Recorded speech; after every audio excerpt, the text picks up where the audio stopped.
Welcome to free online classes of physics with Lambor sir. So dear students, the chapter rotational dynamics is divided into two parts. In first part, we have studied about the circular motion, two types, horizontal circular motion and vertical circular motion with their respective applications. Now the second part is the rotational motion. And in this rotational motion, today we are trying to understand the two concepts. Moment of inertia is the first and a radius of gyration is the second. So let us start to our first concept, moment of inertia. So dear students, as we have studied the Newton's laws of motion, and first law of motion is also called as law of inertia. So inertia is the property possessed by body in linear motion. Due to this property, body has tendency to maintain its state, maybe at rest, maybe in motion along straight line. So similarly, in a rotational motion, any body possesses one property, possesses one tendency, and that tendency of body to oppose the torque, because rotational motion is produced by torque.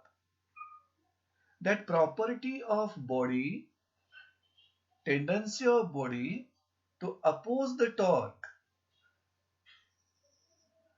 which changes or tends to change the state of rest of or state of rotational motion of body.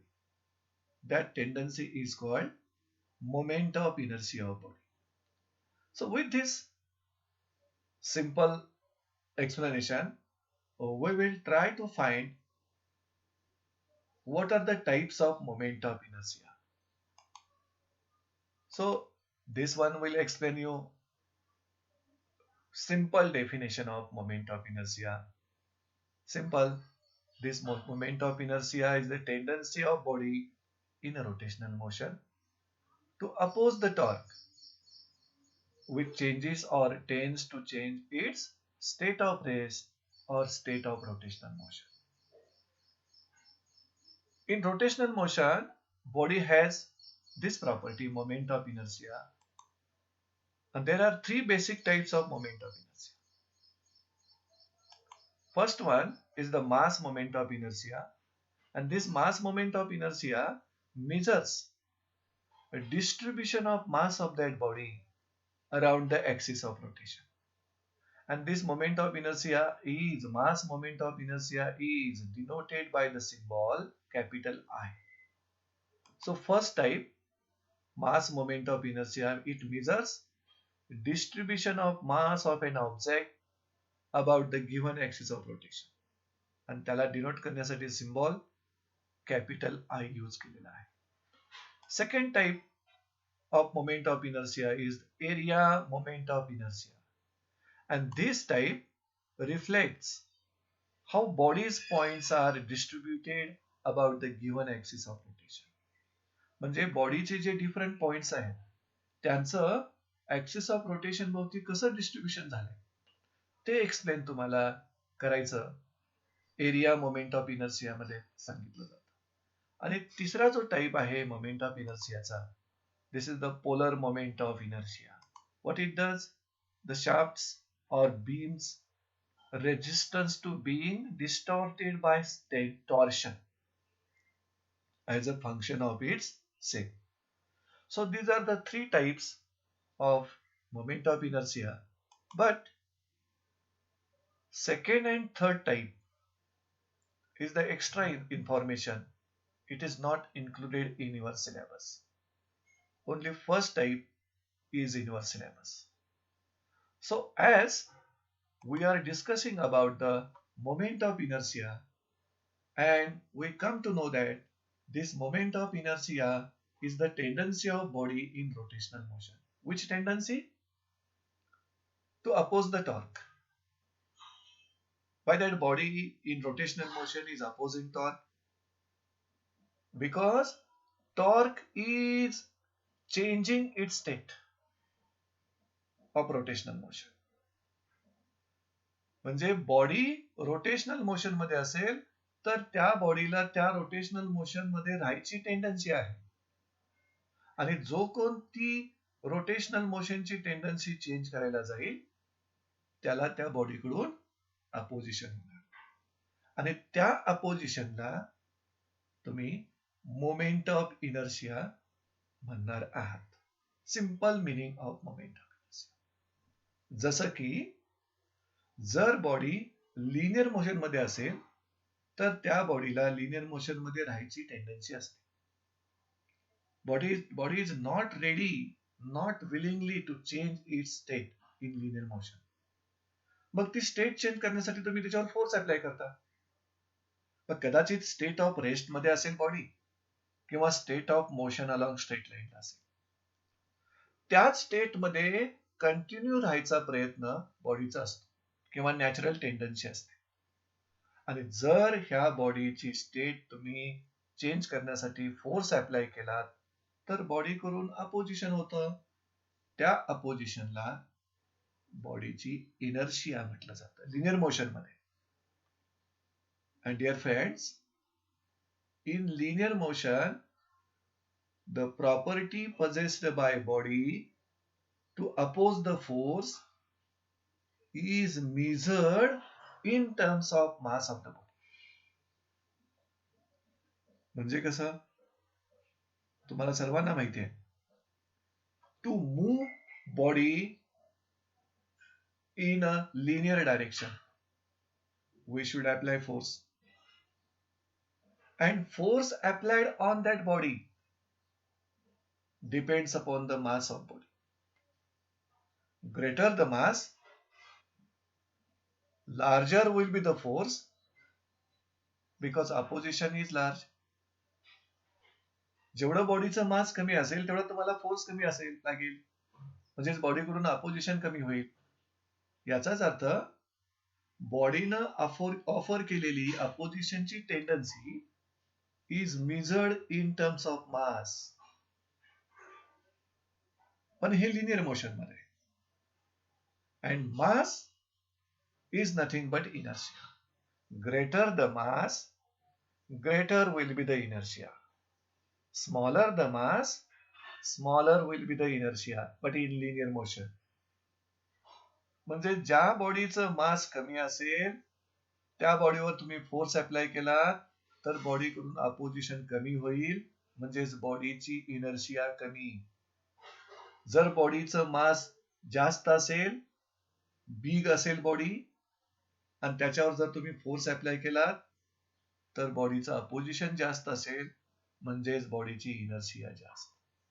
So in simple way, I can tell you, inertia is the tendency of body in linear motion to oppose the force.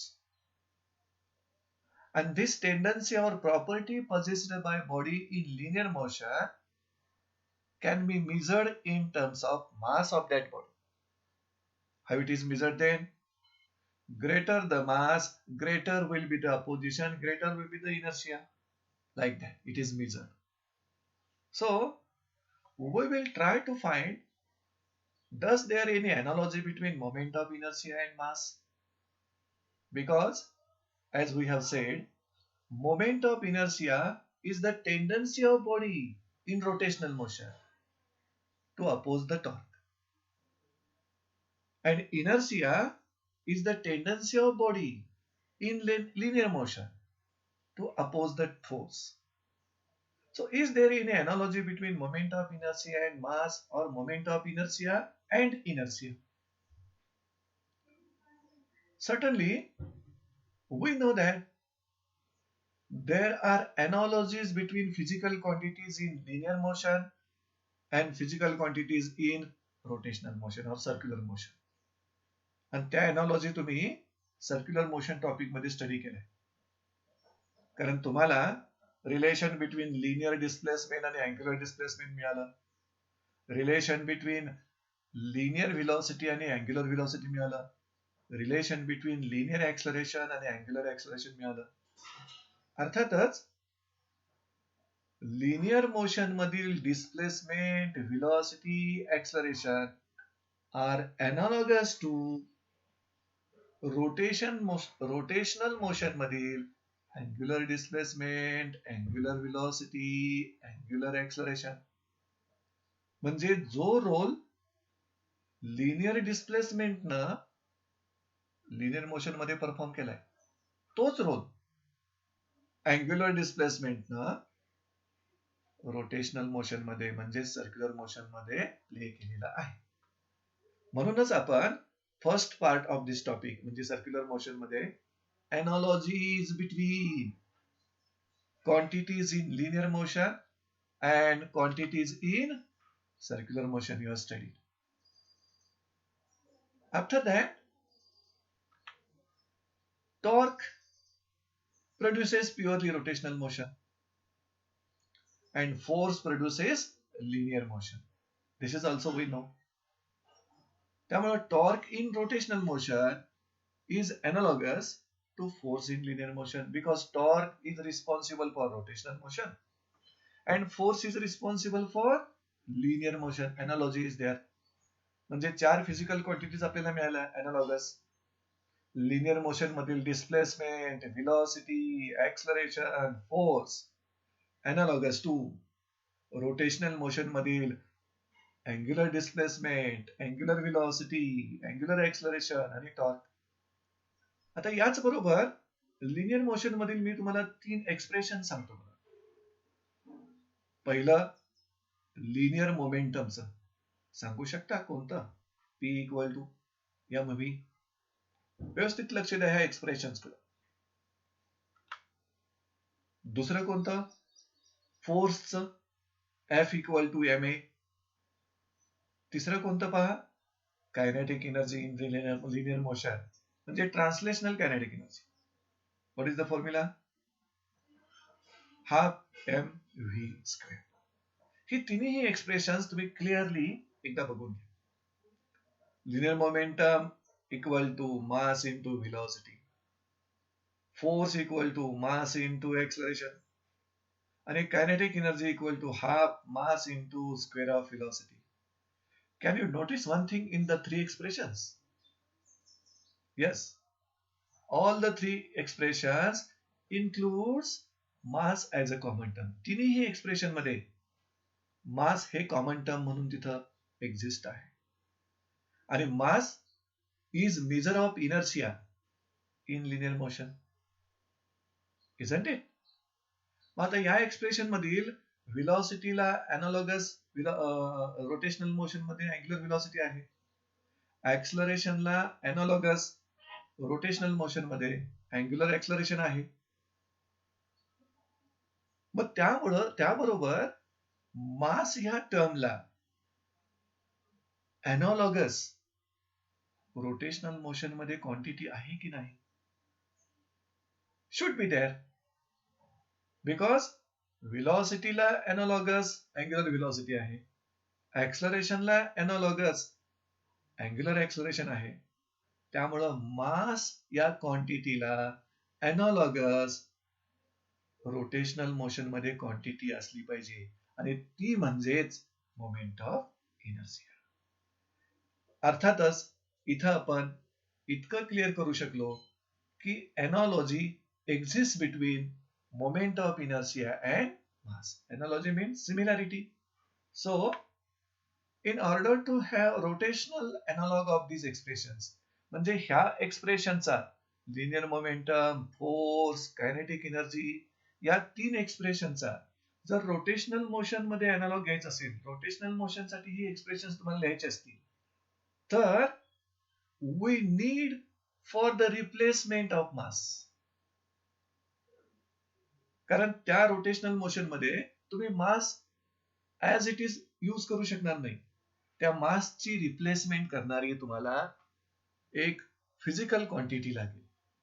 आणि ती physical quantity म्हणजे अर्थातच कोणती? Moment of inertia. What is it? It is simple.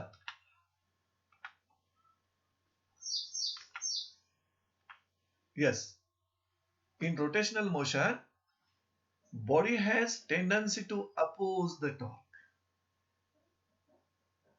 which changes or tends to changes its state of rest of or state of rotational motion.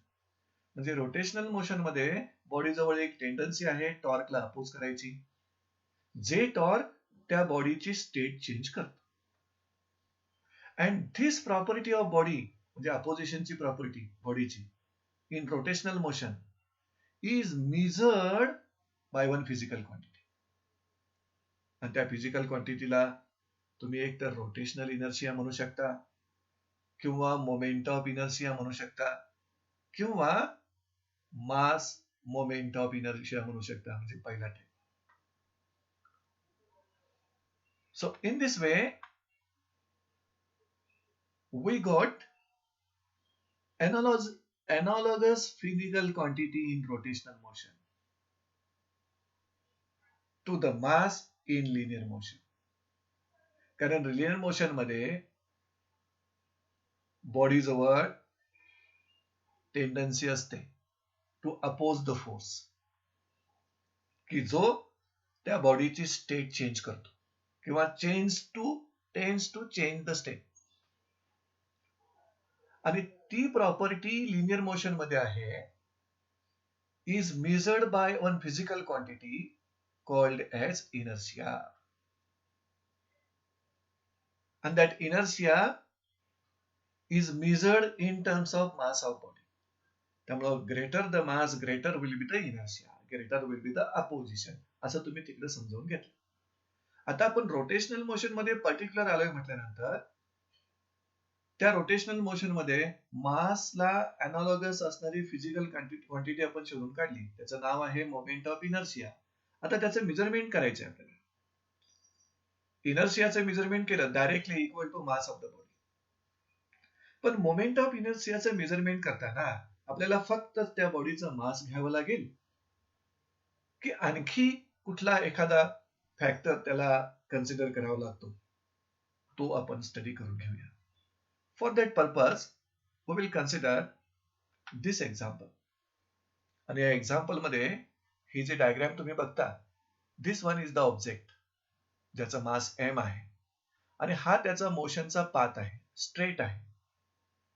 आणि ज्या पाथवरून ती body किंवा object move होणार आहे, तो मूव्ह होण्यासाठी this one is the applied force. कारण linear motion साठी फोर्स शुड बी अप्लाइड आणि रोटेशनल मोशन साठी torque should be applied. So force produces linear motion, torque produces rotational motion. हा फरक तुम्ही समजावून घ्या. So when we want to move this object in linear direction, straight direction ला त्या ऑब्जेक्टला तुम्हाला मूव्ह करायचं आहे, तर त्या ऑब्जेक्टवर तुम्ही फोर्स अप्लाय करायला पाहिजे. आणि किती फोर्स अप्लाय करणार, that depends upon the mass of that object. ह्या इक्वेशन ना F equal to M A, जेवढं मास ग्रेटर तेवढा फोर्स जास्त. अर्थातच मास ग्रेटर, अपोजिशन ग्रेटर, त्यामुळे फोर्स जास्त लागला म्हणजे इनर्शिया जास्त. इतक्या सोप्या पद्धतीनं बॉडीची इनर्शिया तुम्ही मेजर करू शकता इन लिनियर मोशन. त्यामुळे इनर्शियाच्या मेजरमेंटला काही प्रॉब्लेम नाही. आता आपण moment of inertia in rotational motion कसं मेजर करायचं बघू. आणि त्यासाठी पुन्हा एकदा एक एक्झाम्पल घेऊ. In case of rotational motion, तुम्ही सर्वांनी इमॅजिन करा की आपला जो रूमचा डोअर असतात, घरी दरवाजे असतात, ज्या दरवाज्यांना इंजिस असतात, hinges, that doors are performing rotational motion. मग रोटेशनल मोशनला ऍक्सिस लागतो. मग डोअरच्या बाबतीत तो ऍक्सिस कुठे असतो माहिती का? That axis is passing through hinges of that doors. मी तुम्हाला त्या डोअरची रोटेशनल मोशन दाखवणार इथं एक ॲनिमेशन दाखवणार आहे. पण त्या अगोदर थोडं इमॅजिन करा तुम्ही की डोअर तुम्हाला ओपन करायचा आहे किंवा क्लोज करायचा आहे. त्याच वेळी त्या डोअरची रोटेशनल मोशन होईल. आणि तो ओपन किंवा क्लोज करण्यासाठी तुम्ही त्या डोअरला जे हँडल असतं त्या हँडलला फोर्स अप्लाय करता. मग तुम्ही त्याला पुल करता किंवा पुश करता. पुश केलात तर डोअर क्लोज होईल आणि पुल केलात तर डोअर ओपन होईल. आणि क्लोज किंवा ओपन होताना door is performing rotational motion. आणि ज्या वेळी बॉडीची रोटेशनल मोशन असेल त्यावेळी त्या बॉडी जवळ टेंडन्सी टू अपोजिशन असेल, ज्याला तुम्ही मोमेंट ऑफ इनर्शिया म्हणणार. म्हणजे ह्या डोअर जवळ मोमेंट ऑफ इनर्शिया आहे, असणारच. So let us C this diagram and this animation. He wall आहे तुमच्या रूमची. या वॉलला इथं इंजिस आहेत पहा, हे इंजिस आहेत. आणि त्या इंजिस मधून तो डोअर आपल्याला बाहेर काढता येतो हे दाखवण्यासाठी या पद्धतीचं इथं आपण अरेंजमेंट केले. हा door is rotating about an axis passing through the hinges. See दिस.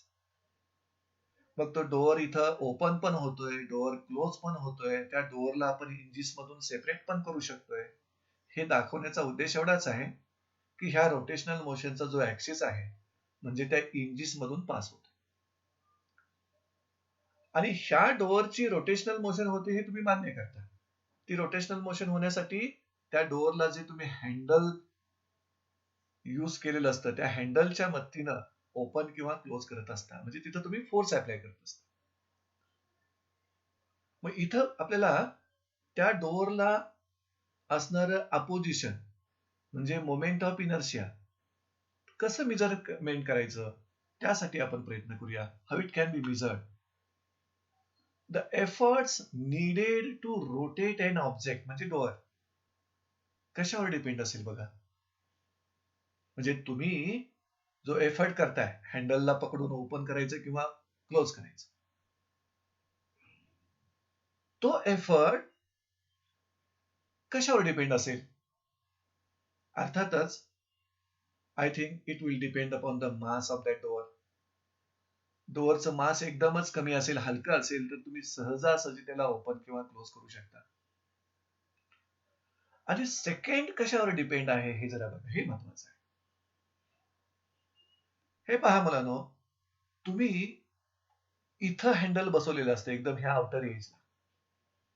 त्या हँडलला पकडून जर तुम्ही डोअर बंद केलात किंवा ओपन केलात तर तुम्ही लावलेला एफर्ट म्हणजे अप्लाय केलेला फोर्स आणि जर तुम्ही इंजिस जवळ लावलेला एफर्ट किंवा अप्लाय केलेला फोर्स ह्याचं जर थोडस कम्पॅरिझन केलं तर तुमच्या लक्षात येईल more effort is required when you apply force near the hinges at this point.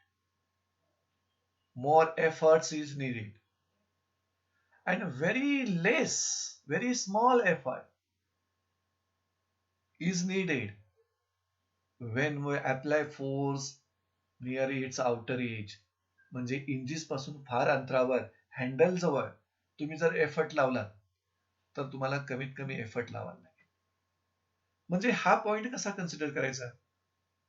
याचा अर्थ इंजिस पासून अप्लाइड फोर्सचा जो पॉइंट असेल त्या पॉइंट पर्यंत परपेंडिक्युलर डिस्टन्स विचारात घ्या. आणि ह्या परपेंडिक्युलर डिस्टन्स वर डिपेंड आहे the efforts needed to open or close the door. मग कसं म्हणणार? जेवढं अप्लाइड पॉइंटचं डिस्टन्स ऍक्सिस पासून जास्त असेल तेवढा तुम्हाला कमी एफर्ट लावायला लागेल.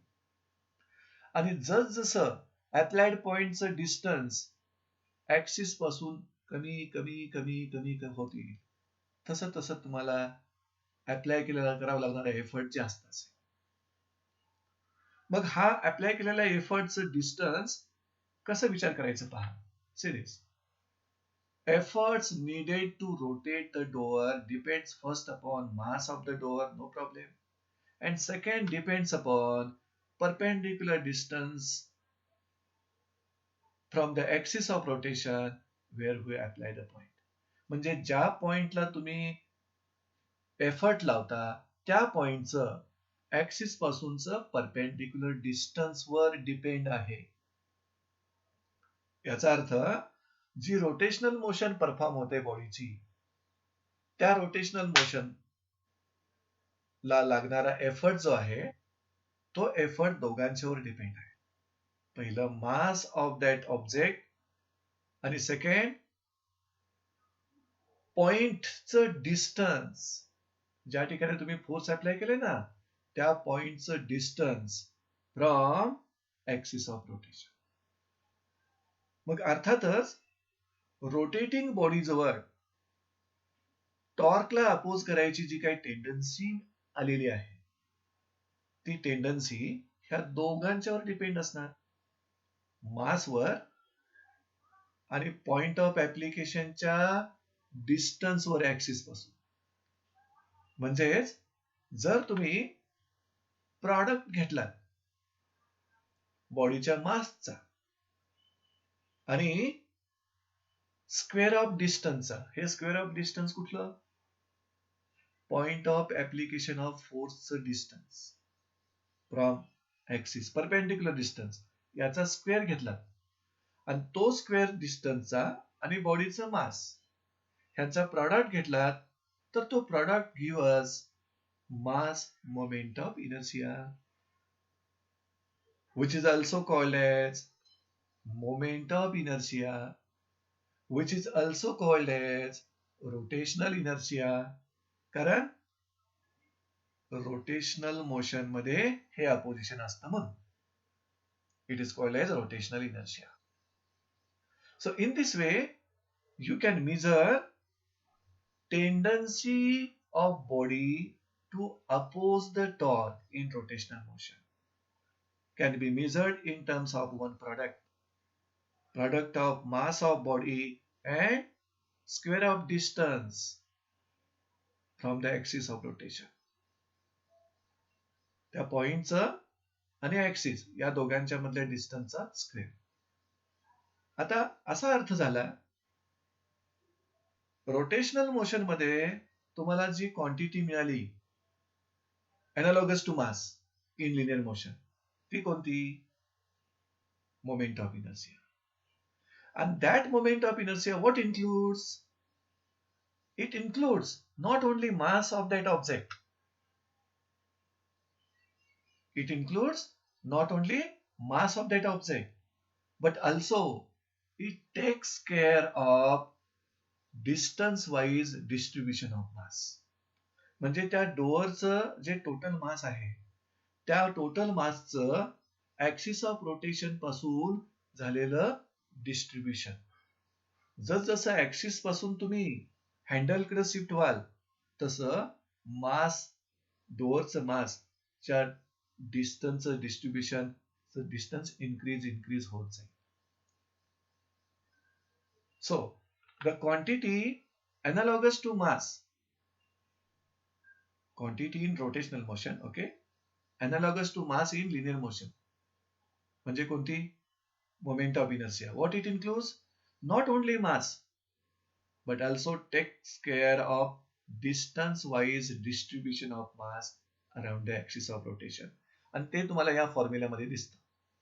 इथं I म्हणजे मोमेंट ऑफ इनर्शिया त्या डोअरची which is equal to product of mass of the door and square of distance. So in this way, when you want to measure moment of inertia of rotating body, that time you have to consider two terms: mass of that object and distance wise distribution of that mass about the axis of rotation. So in brief I will explain you. जर तुम्हाला linear motion produce करायचे असेल तर बॉडीला force apply करावा लागेल आणि applied force depends upon the mass of body only. पण तेच जर तुम्हाला रोटेशनल मोशन प्रोड्यूस करायचे असेल तरी देखील ह्या डोअर प्रमाणे त्या हँडलवर तुम्हाला एफर्ट लावावा लागेल, म्हणजे फोर्स अप्लाय करायला लागेल. आणि इथं जो तुम्ही फोर्स अप्लाय केलेला आहे तो मात्र depends upon mass of that door and distance from the axis. So you can see the last point. Rotational motion मध्ये अप्लाइड फोर्स जो तुम्ही करता depends upon mass and distance from the axis. कुणाचं distance? मासचं distance किंवा point of ऍप्लिकेशनचं distance, जो ज्या पॉइंटला तुम्ही त्या मासवर अप्लाय केलाय force. Okay, we will try to find out which are the properties of moment of inertia. आता आपण म्हटल्याप्रमाणे moment of inertia what considers. Moment of inertia मध्ये बॉडीचं मास हे लागतच, पण त्याचबरोबर त्या मासचं ऍक्सिस भोवती कसं डिस्ट्रीब्युशन झालेलं आहे. ऍक्सिस पासून जवळ आहे की ऍक्सिस पासून मास अंतरावर डिस्ट्रीब्युट झालेला आहे, that should be considered in moment of inertia. कारण मोमेंट ऑफ इनर्शिया मध्ये प्रॉडक्ट घ्यावा लागतो मास आणि स्क्वेअर ऑफ डिस्टन्स. त्यामुळे पहिली property, moment of inertia considers the distance wise distribution of mass around the axis of rotation. आता तुम्हाला माहिती आहे सर्वांना, लिनियर मोशन मध्ये आणि रोटेशनल मोशन मध्ये ज्या क्वांटिटी आहेत ना त्यांच्यामध्ये अनालॉजी आहे. Like other analogies, moment of inertia in a rotational motion is analogous to mass in linear motion. म्हणजे इथं शिक्कामोर्तब झालं बा. याचाच अर्थ जो रोल मासनं लिनियर मोशन मध्ये प्ले केलाय तोच रोल मोमेंट ऑफ इनर्शियानं रोटेशनल मोशन मध्ये प्ले केलाय. आणि कोणता रोल? अपोजिशनचा. मास कुणाला अपोज करणार? फोर्सला. आणि मोमेंट ऑफ इनर्शिया कुणाला अपोज करणार? टॉर्कला. And third one, both of these म्हणजे मोमेंट ऑफ इनर्शिया आणि mass expresses bodies tendency to oppose. मग मोमेंट ऑफ इनर्शिया बॉडीची टेंडन्सी रोटेशनल मोशन मध्ये आणि मास बॉडीची टेंडन्सी लिनियर मोशन मध्ये. तर आता आपण यानंतर ऍक्च्युअल डेफिनेशन मोमेंट ऑफ इनर्शियाची माहिती करून घेऊया आणि त्याला एक्सप्लेन पण करू. म्हणजे एखाद्या बॉडीला मोमेंट ऑफ इनर्शिया कधी मिळेल? when that body is rotating about an axis. म्हणजे कुठलीही रोटेशनल मोशन परफॉर्म होत असेल तर त्या रोटेशनल मोशनला ऍक्सिस ऑफ रोटेशन हा असतो. आणि त्या ऍक्सिस ऑफ रोटेशन भोवती त्या बॉडीचं मास डिस्टन्स वाईज डिस्ट्रीब्यूट झालेलं असतं.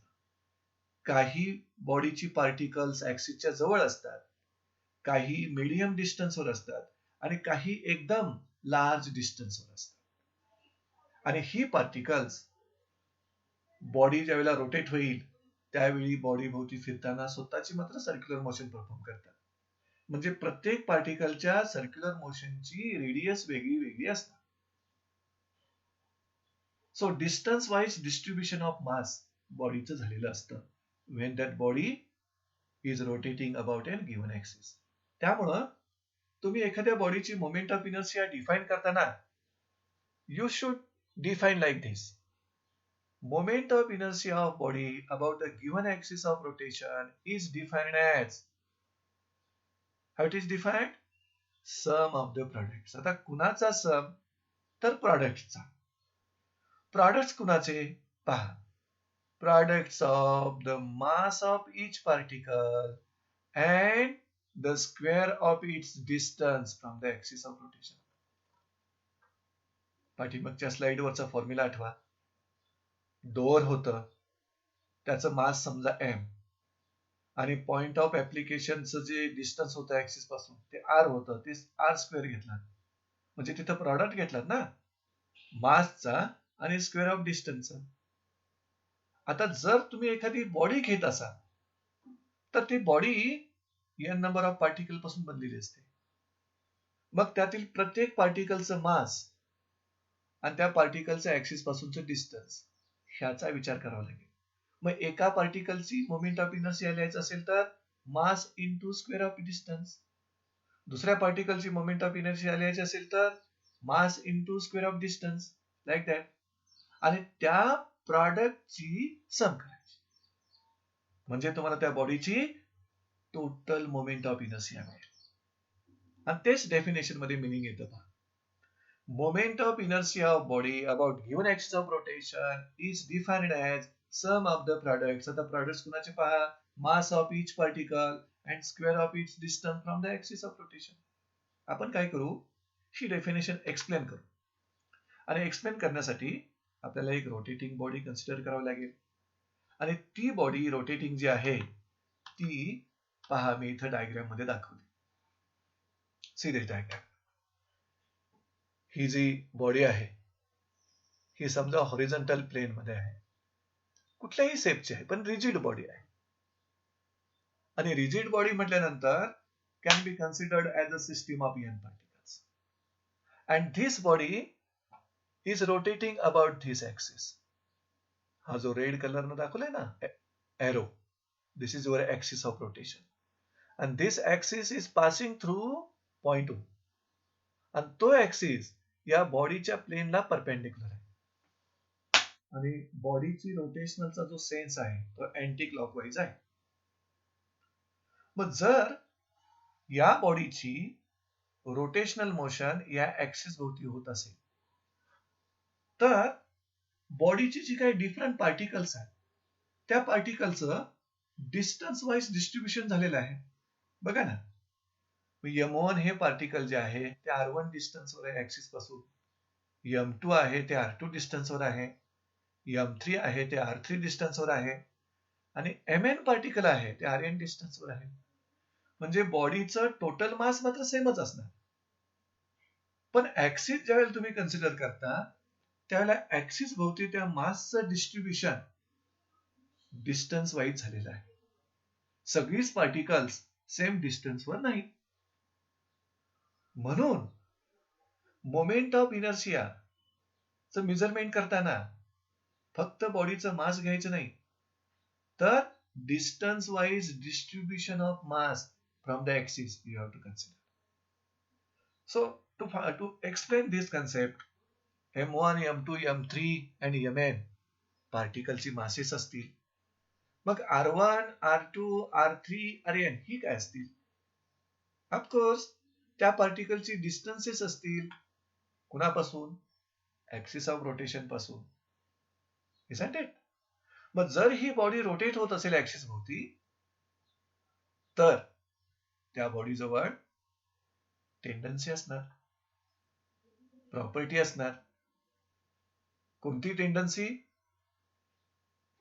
किंवा कुणाला अपोज करणार बॉडी ती? टॉर्कला. जे टॉर्क त्याच्या रोटेशनल मोशनला चेंज करायचा प्रयत्न करेल. आणि ते अपोजिशनची प्रॉपर्टी त्या बॉडीची जी आहे त्यालाच तुम्ही म्हटलंय मोमेंट ऑफ इनर्शिया. मग ह्या बॉडीची मोमेंट ऑफ इनर्शिया या डेफिनेशन नुसार काढायची असेल तर मला सम ऑफ द प्रॉडक्ट्स घ्यायला लागेल. पहिल्यांदा प्रॉडक्ट घ्यावं लागेल, प्रत्येक पार्टिकलची मोमेंट ऑफ इनर्शिया काढायला लागेल. मग m1 पार्टिकलची मोमेंट ऑफ इनर्शिया म्हणजे काय? त्याचं मास आणि ऍक्सिस पासून डिस्टन्सचा square, m1 r1 square. m2 पार्टिकलची moment of inertia m2 into square of distance from axis, m2 r2 square. m3 particle साठी m3 r3 square. mn particle साठी mn rn स्क्वेअर. असं इंडिव्हिज्युअल पार्टिकलची तुम्ही मोमेंट ऑफ इनर्शिया काढली. आता तुम्ही हे जे प्रॉडक्ट घेतलेत ना यांचा जर सम केला तर तो सम म्हणजे त्या बॉडीची moment of inertia about the given axis. आता अबाउट द गिव्हन ऍक्सिस मी का म्हटलं? समजा ह्या ऍक्सिसची पोझिशन आता O पॉइंट आहे ना, ही पोझिशन आपण बदलली आणि तो ऍक्सिस समजा आपण इथं घेतला. For example, what will not change? If we change the position of axis, what will remain constant? total mass of the body will remain constant, isn't it? But what will change now? आता जर हा axis इथं असेल आणि याच्या भोवती जर ती बॉडी रोटेट होत असेल, तर M1 पार्टिकलचं डिस्टन्स, M2 पार्टिकलचं डिस्टन्स, M3 पार्टिकलचं डिस्टन्स, Mn पार्टिकलचं डिस्टन्स हे चेंज झालं. म्हणजे काय चेंज होतं? Distance wise distribution of mass change होतं. when you changes the position of axis. आणि डिस्टन्स वाईज जर डिस्ट्रीब्युशन चेंज होत असेल तर distance wise distribution square term नाही येतं पहा त्या प्रॉडक्ट मध्ये. अर्थातच तुम्ही जर ऍक्सिस ऑफ रोटेशनची पोझिशन चेंज केलात तर त्या नवीन ऍक्सिस ऑफ रोटेशन भोवती बॉडीची मोमेंट ऑफ इनर्शिया देखील नवीनच असेल, डिफरंटच असेल. पण आपण आता दिलेल्या ऍक्सिस भोवतीची मोमेंट ऑफ इनर्शिया काय येते ती पहिल्यांदा बघू. What is the definition of moment of inertia? Mi of body about the given axis of rotation is what? Sum of the products. पहिल्यांदा प्रॉडक्ट घ्या आणि त्या सगळ्या प्रॉडक्टचा सम घ्या. कुणाचा प्रॉडक्ट घ्यायचा? मास ऑफ इच पार्टिकल आणि त्या मासचं ऍक्सिस पासूनचं डिस्टन्स आहे त्याचा स्क्वेअर. सिरीज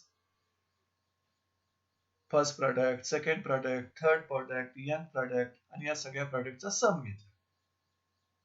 आणि शेवटी त्याला शॉर्ट फॉर्म मध्ये लिहिताना आपण समेशनचा सिम्बॉल यूज केलेला. Summation I goes from 1 to n mi ri square.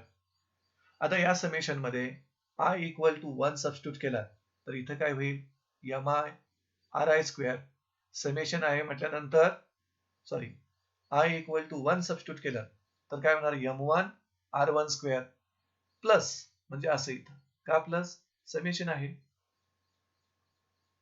I equal to 2 substitute केला तर m2 r2 square plus I equal to 3 substitute करा, I इक्वल टू 4 सबस्टिट्यूट करा आणि शेवटी तुम्ही I equal to n substitute केला तर प्लस काय येईल बघा? mn rn square. तर अशा पद्धतीनं कोणत्याही रोटेटिंग बॉडीची मोमेंट ऑफ इनर्शिया तुम्ही मेजर करू शकता, कॅल्क्युलेट करू शकता. Are you getting this? आता यातील काही स्पेशल केसेस आपण डिस्कस करू. म्हणजे काय? आपण म्हटलं ना आता मासचं डिस्ट्रीब्युशन ऍक्सिसच्या पोझिशन नुसार चेंज होणार आहे. आणि समजा आपल्याकडे जी बॉडी आहे for a body having discrete distribution of मास, मग त्यावेळी त्या बॉडीची एमआय लिहायची कशी? डिस्क्रीट म्हणजे काय कळलं का?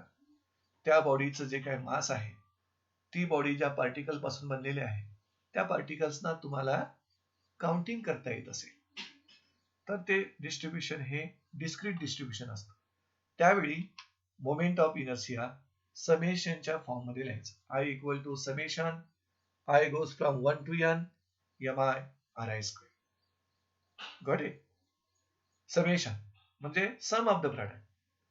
आणि जर body having continuous distribution of mass, जर त्या बॉडीला मासचं डिस्ट्रीब्युशन कंटिन्युअस असेल, कंटिन्युअस म्हणजे ती जी पार्टिकल्स आहेत बॉडीची m1 m2 m3 यांच्यामध्ये सेपरेशन नसेल, तुम्ही त्यांना काउंट करू शकत नसाल, तर मात्र काय करायचं? मग एक इमॅजिन करूया आपण की त्या बॉडीला डिवाइड करूया large number of small elements मध्ये. You got it? Imagine that continuous distribution ज्या बॉडीला आहे मासचं, this body is divided into large number of small elements. आणि त्यापैकी एका स्मॉल एलिमेंटचं मास डीएम म्हणूया आपण, डीएम स्मॉल, आणि त्या स्मॉल एलिमेंटचं ऍक्सिस पासूनचं डिस्टन्स आपण स्मॉल आर म्हणूया. आता मग एका एलिमेंटची एमआय कशी घेणार तुम्ही? Product mass into square of distance. मग moment of inertia of one element is dm into r square. दुसऱ्या एलिमेंटची पण तीच येणार मोमेंट ऑफ इनर्शिया, तिसऱ्याची पण तीच येणार, चौथ्याची, लास्ट nth एलिमेंटची पण तीच येणार. आणि मग आता ह्या सगळ्या इलेमेंटच्या मोमेंट ऑफ इनर्शियाची एकत्रित व्हॅल्यू पाहिजे, म्हणजे त्या सर्वांच्या प्रॉडक्टची आपल्याला सम करायला पाहिजे, आणि ती सम मुलांना तुम्ही इंटिग्रेशन डिनोट करणार. समेशन म्हणजे पण ऍडिशन, इंटिग्रेशन पण ऍडिशन. फरक एवढाच, कंटिन्युअस डिस्ट्रीब्युशन झालं असेल मासचं तर समेशन, डिस्क्रीट डिस्ट्रीब्युशन झालं असेल मासचं तर मात्र समेशन, आणि कंटिन्युअस डिस्ट्रीब्युशन झालं असेल तर इंटिग्रेशन. या इंटिग्रेशन मध्ये आर म्हणजे काय पहा, त्या एका इलेमेंटचं distance, distance of an element of mass dm of the body from the axis of rotation. आता थर्ड केस बघा काय, मला एकाच पार्टिकलची मोमेंट ऑफ इनर्शिया काढायची. Moment of inertia of single particle आहे. मग सिंगल पार्टिकल म्हणजे एक तर त्यातलं m1 असेल, m2 असेल, m3 असेल, आणि त्याचं डिस्टन्स.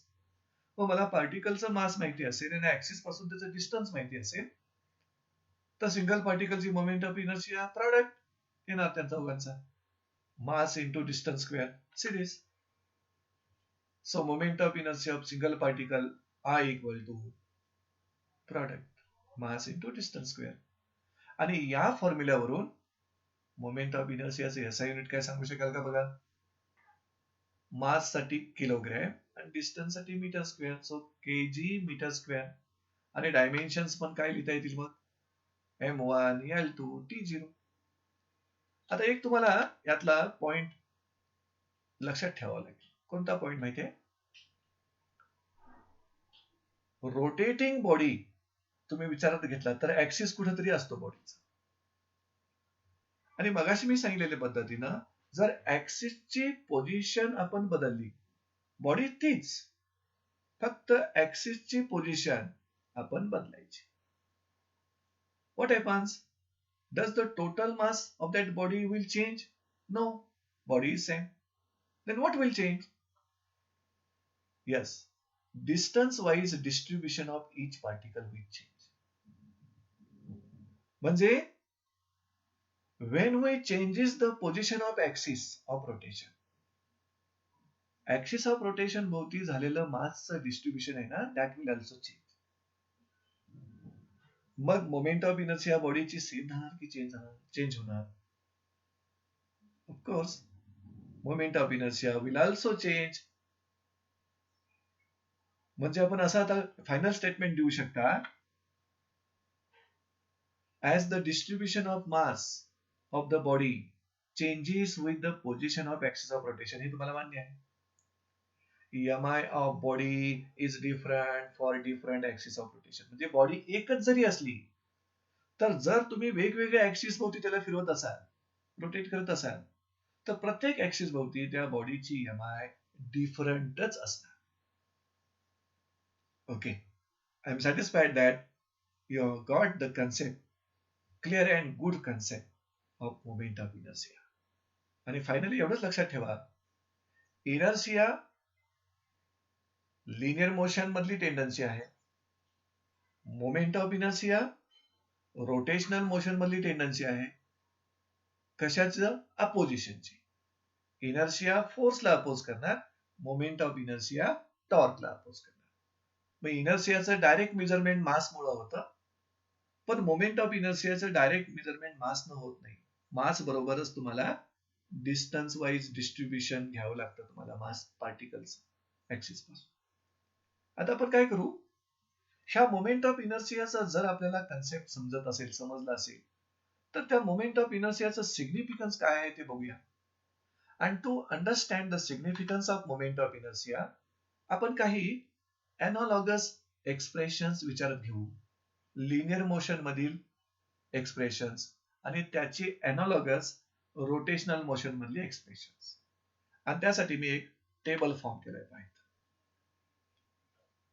या टेबल मध्ये पहिल्या कॉलम मध्ये तुम्हाला लिनियर मोशन मधील एक्सप्रेशन्स दिसतात, इक्वेशन्स दिसतात, आणि दुसऱ्या कॉलम मध्ये त्यांचीच एनालॉगस इक्वेशन्स किंवा एक्सप्रेशन्स इन रोटेशनल मोशन मध्ये दिसतात. आता यातील लिनियर मोशन मधील इक्वेशनचं आपण डेरिव्हेशन केलेलं आहे, ही इक्वेशन आपल्याला माहिती आहे. पण रोटेशनल मोशन मधील जी डेरिव्हेशन घेतलेली आहे एनालॉगस, त्यांचं मात्र डिरेव्हेशन या टॉपिक मध्ये पुढच्या सेशन पासून आपण करणार आहोत. म्हणजे these expressions in rotational motion are unknown to us, that are to be derived, but expressions in linear motion ही आपल्याला माहिती आहे, known to us, it is derived. पण आपण इथे याचा एनॉलॉजी समजून घेण्यासाठी यूज करत आहोत. पहिलं एक्सप्रेशन जे आहे दोन्ही मोशन मधलं ते कायनेटिक एनर्जीचं आहे. तुम्ही म्हणू शकता this is the kinetic energy in linear motion, this is the kinetic energy in rotational motion. काय फॉर्म्युला आहे जरा चेक करा रे. हाफ टर्म दोन्हीकडे आहे, व्ही स्क्वेअर दोन्हीकडे आहे, आणि बरोबरच आहे ना. लिनियर मोशन मध्ये लिनियर व्हेलॉसिटी लागणार, रोटेशनल मोशन मध्ये अँग्युलर व्हेलॉसिटी लागणार, आणि दोघेही स्क्वेअर फॉर्म मध्ये आलेले आहे. दुसरं इक्वेशन बघा, force equal to M A, mass into acceleration. बरोबर आहे, लिनियर मोशन साठी फोर्स लागतो, फोर्स प्रोड्युसेस लिनियर मोशन, आणि रोटेशनल मोशन साठी टॉर्क. आणि त्याचा फॉर्म्युला बघा, आय इंटू अल्फा. म्हणजे इथं force is analogous to torque, acceleration is analogous to angular acceleration. त्यामुळं अर्थातच मास आणि मोमेंट ऑफ इनर्शिया मध्ये देखील एनॉलॉजी असणार. तिसरे इक्वेशन बघा रे, linear momentum product of mass into velocity, angular momentum product of moment of inertia into angular velocity. ह्या इक्वेशनच्या लेफ्ट हँड साइडला मोमेंटम आहे, फक्त इथं अँग्युलर मोमेंटम, इथं लिनियर मोमेंटम. राईट हँड साइडला लिनियर व्हेलॉसिटी, अँग्युलर व्हेलॉसिटी आहे. याचाच अर्थ इथं जे मास आहे आणि इथं जी मोमेंट ऑफ इनर्शिया आहे, that should be analogous. So these three equations clearly indicates that there are definitely analogy between mass and moment of inertia. आणि त्या एनॉलॉजी एक्सप्लेन करणारे आपण काही पुढे पॉइंट्स बघूया. From above equations, it is seen that the role played by moment of inertia in rotational motion is the same as the role played by mass in linear motion. मग कोणता role play केलाय रे मास न आणि moment of inertia न? अपोजिशनचा. त्यामुळे दोघांचाही role, motion जरी वेगळ्या असल्या तरी सेम रोल आहे. पर्टिक्युलर आपण लिनियर मोशन विषयी बोलूया. In linear motion, mass what represents inertia. And what is inertia? Tendency of body to oppose the force. While in rotational motion, moment of inertia is the tendency of body to oppose the torque. इतकं हे similar आहे, analogy आहे. So from above these examples, it is clear that the mass म्हणजेच inertia in the linear motion is analogous to moment of inertia in rotational motion. So students, I hope that you have got clear idea about the moment of inertia. मग आता आपण या सेशनला end करण्यापूर्वी बॉडीची moment of inertia कुणावर depend आहे हे समजावून घेऊ. So moment of inertia of body depends upon. अर्थातच पहिला तुम्हाला माहिती आहे त्या बॉडीच्या मासवर डिपेंड असणार आहे. आणि दुसरा पॉइंट जरा बघा, shape and size of the बॉडीवर डिपेंड आहे. तिसरा पॉइंट डेन्सिटी ऑफ द बॉडीवर डिपेंड आहे. चौथा आणि पाचवा पॉइंट आपण डिस्कस केलेला आहे, फक्त तुम्ही समजावून घ्या. बघा, depends upon position of the axis of rotation of the body. बरोबर आहे ना? कारण ऍक्सिस ऑफ रोटेशनची पोझिशन जर तुम्ही चेंज करत असाल तर बॉडीचं मास तेवढंच राहील, पण डिस्टन्स वाईज डिस्ट्रीब्युशन झालेलं आहे ना मासचं, ते चेंज होईल. म्हणजे स्क्वेअर टर्म आहे ना तिथं, ती वेगळी येईल. म्हणून मोमेंट ऑफ इनर्शिया पण चेंज होईल. आणि पाचवा point, distribution of mass of the body about the axis of rotation, याच्यावर बॉडीची एमआय डिपेंड आहे. आता या 5 फॅक्टरवर बॉडीच्या MI डिपेंड आहे. मग यावरून मी असं म्हणू शकतो, कोणतीही बॉडी जर रोटेटिंग असेल तर त्या बॉडीचा जोपर्यंत ऍक्सिस ऑफ रोटेशन फिक्स आहे तोपर्यंत त्या बॉडीची MI पण फिक्स. कारण मास सेम आणि डिस्टन्स वाईज डिस्ट्रीब्युशन पण पार्टिकलचं सेम, ऍक्सिस जर सेम असेल तर. पण ऍक्सिसची पोझिशन बदलत गेलात तुम्ही तर डिस्टन्स वाईज डिस्ट्रीब्युशन बदलेल, अर्थातच मोमेंट ऑफ इनर्शिया बदलेल. So MI of body is constant about the given axis of rotation, but different about the different axis of rotation. हे तुम्हाला नोट करावं लागेल. आणि मी यातला सेकंड पॉइंट एक्सप्लेन करतो. Moment of inertia depends upon shape and size of the body.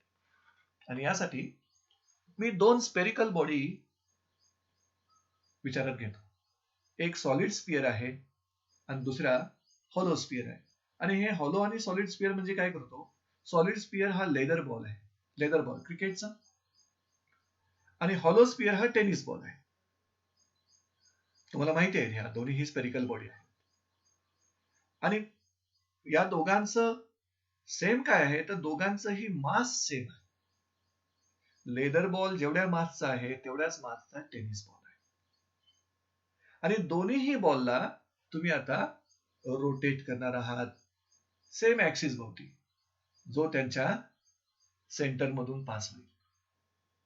जसे आपली earth rotate होते ओन ऍक्सिस भोवती, तसं तुम्ही त्या लेदर बॉलला आणि टेनिस बॉलला रोटेट करताय. दोघांचं मास सेम आहे, लक्षात घ्या. आता प्रश्न असा उरतो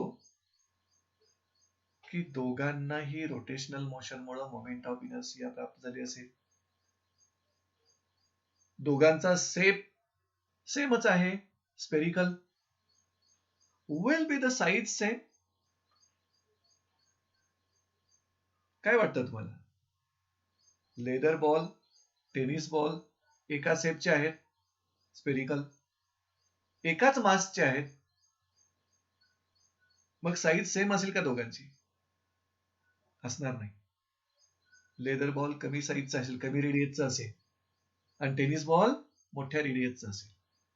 अर्थातच लेदर बॉलची जी काय मासची पार्टिकल्स असतील त्यांचं ऍक्सिस पासून डिस्टन्स फार जवळ असेल.